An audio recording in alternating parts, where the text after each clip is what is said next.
as much, if not more, alcohol than men, and it is damaging their health.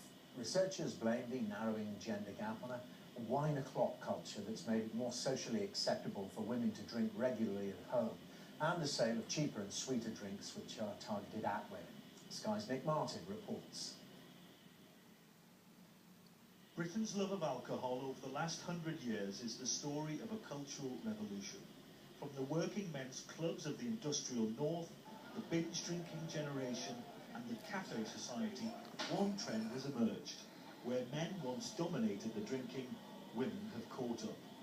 Pubs have certainly come a long way since the 60s, 70s and 80s, when bars were smoky places dominated by men. Ever since then, companies have changed the way they market themselves. From little things like cleaner toilets to soft furnishings and good food. This has all meant that women now feel that the bar is just as much for them as it is for men. I can walk into a pub on my own and wait for somebody, to meet up with somebody where before you wouldn't go into a pub and wait somewhere else. Women and the alcohol they drink are increasingly illustrated all around us. These birthday cards are all about women kicking back and drinking. And on TV, it's the same story.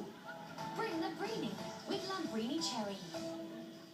Dr. Joe McGrath knows the tricks bars use to get women in and the effect that's had. Women are working and they're also in the workplace. They've also got much more disposable income.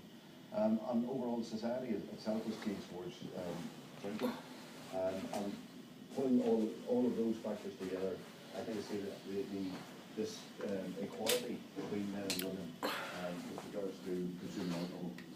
One of the key conclusions to come out of this study is that more needs to be done to stop women falling into alcoholism. Debbie Thompson is a recovering alcoholic. Since the age of 13 and throughout her adult life, she drank until she blacked out. It was socially acceptable for you as a woman to be in a pub amongst the men drinking. It was really socially acceptable. No one batted an eyelid, and people used to, when I used to walk into a pub, I had a nickname, and they'd call me by my nickname. Oh, it's Debbie Doodah, and I'd feel like really welcome in the pub, and they knew that once the drink started flowing in me, then there's nothing that I wouldn't do to make people laugh and to entertain them. And it falls to the counsellors to pick up the pieces when it all goes wrong because of drink.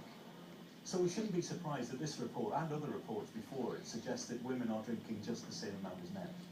It's accepted, and because pubs now sell tea and coffee and things, it's more of a social place where women do feel accepted. They can take children in if they serve food, so women are more kind of in the surroundings where alcohol is available.